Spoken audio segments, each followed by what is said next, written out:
SM কক্ষ YouTube চ্যানেলে তোমাদের সবাইকে স্বাগত।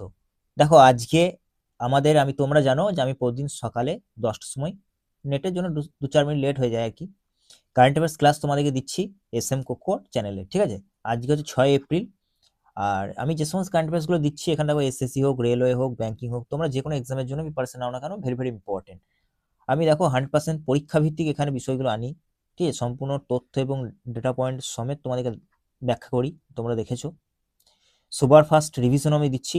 এছাড়াও আজকে আমি একটা নতুন জিনিস যুক্ত করেছি, এমসিকিউ কুইজ, এটা আমি তোমাদেরকে দিচ্ছি, ঠিক আছে?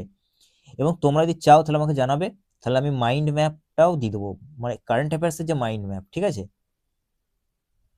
মাইন্ড ম্যাপ আমি তোমাদেরকে প্রোভাইড করে দেবো, তোমরা জানিও, তাহলে আমি তোমাদেরকে প্রোভাইড করবো আমার টেলিগ্রাম চ্যানেলে, এসএম কক্ষ টেলিগ্রাম চ্যানেলে, ঠিক আছে? তো চলো আজ কারেন্ট অ্যাফেয়ার্সগুলো দেখিনি। দেখো দেখো প্রথমেই চলে এসো 63তম আমাদের জাতীয় সামুদ্রিক দিবস, অর্থাৎ ন্যাশনাল মেরিটাইম ডে, ঠিক আছে?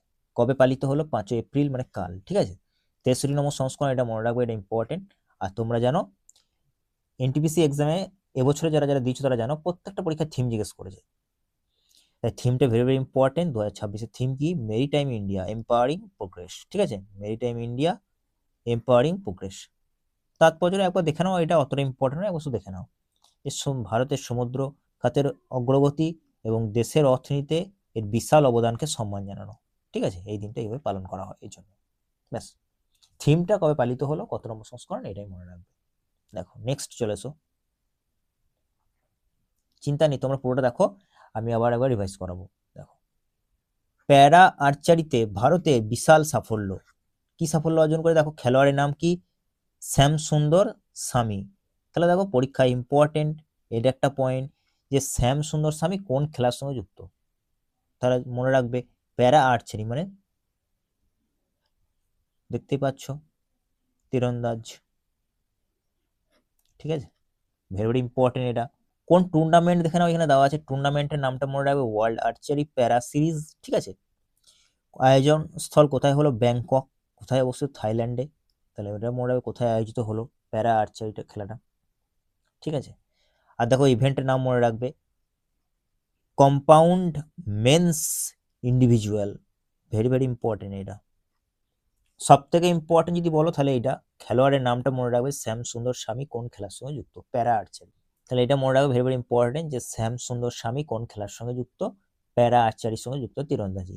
এবং কি পদক লাভ করেছে? মনে রাখবে ব্রোঞ্জ পদক লাভ করেছে, ঠিক আছে? দেখো আমি এখানে প্রশ্ন দিয়ে দিয়েছি তোমাদের ইম্পর্টেন্ট, যে শ্যাম সুন্দর স্বামী কোন খেলার সঙ্গে যুক্ত? দেখো প্যারা আর্চারি বা তীরন্দাজি, তাহলে এটা মনে রাখবে।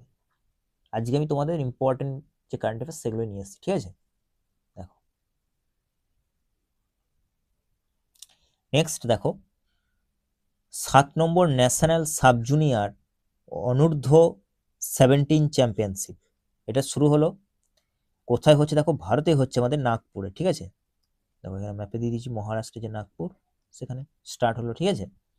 7 নম্বর সংস্করণ, এটা মনে রাখবে কোথায় হচ্ছে? নাগপুরে। আর খেলাটার নাম মনে রাখবে national sub junior under 17 championship, ঠিক আছে? Very very important. উদ্দেশ্যটা ভালো করে মনে রাখবে, এই উদ্দেশ্যটা, ঠিক আছে?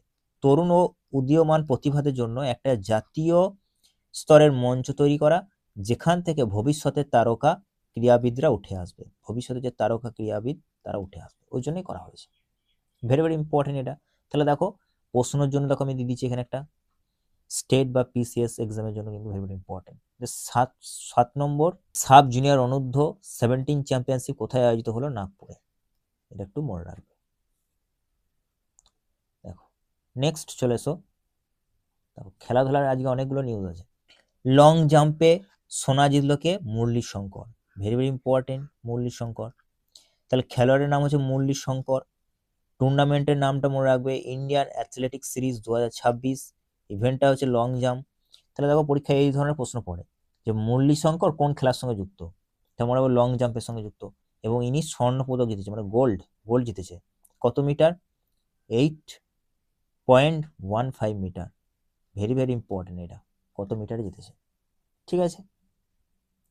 নেক্সট দেখো, এবার দেখো এক নজরে একবার দেখে নিই চলো। তাহলে মুরলী শঙ্কর দেখলাম, এখনই দেখলাম আমরা, ভারতে হলো খেলাটা লং জাম্পের সঙ্গে যুক্ত ইন্ডিয়ান অ্যাথলেটিক্স সিরিজে স্বর্ণ লাভ করেছে, স্বর্ণপদক 8.15 মিটার লাফিয়ে, ঠিক আছে। আর দেখো শ্যামসুন্দর স্বামী, এ হচ্ছে প্যারা আর্চারি ওয়ার্ল্ড প্যারা আর্চারি সিরিজ, যেটা হচ্ছে ব্যাংককে হলো, থাইল্যান্ডে, এই ব্রোঞ্জ পদক লাভ করেছে, ভেরি ভেরি ইম্পর্টেন্ট। তারপর দেখো এক নজরে চলো দেখিনি আমরা, তাহলে 5 এপ্রিল কি পালিত হলো? 63তম জাতীয় সমুদ্র দিবস, ঠিক আছে। থিমটা মনে রাখবে, maritime India empowering progress, very very important. Shyamsundar স্বামী ব্যাংককে যে ওয়ার্ল্ড আর্চারি প্যারা সিরিজ আয়োজিত হলো, সেখানে কি জিতেছে? ব্রোঞ্জ জিতেছে। আর নাগপুরে আমাদের অনুষ্ঠিত হলো 7 নম্বর ন্যাশনাল সাব জুনিয়র অনূর্ধ্ব 17 চ্যাম্পিয়নশিপ। আর দেখো মুরলী শঙ্কর ইন্ডিয়ান অ্যাথলেটিক্স সিরিজ যেটা হলো, ঠিক আছে, ভারতে হয়েছে এটা, 8.15 মিটার লাফিয়ে সে সোনা জয়লাভ করেছে, তো লং জাম্পের সঙ্গে যুক্ত এটি, মুরলী শঙ্কর, ভেরি ভেরি ইম্পর্টেন্ট। দেখো এরপর আমি তোমাদের জন্য কিছু পরীক্ষার জন্য ইম্পর্টেন্ট প্রশ্ন নিয়ে নিয়েছি, দেখো আজকে এমসিকিউ, যেটা তোমাদের বলছিলাম যে 2026 সালে জাতীয় সমুদ্র দিবসের থিম কি ছিল? Maritime India empowering progress, very important.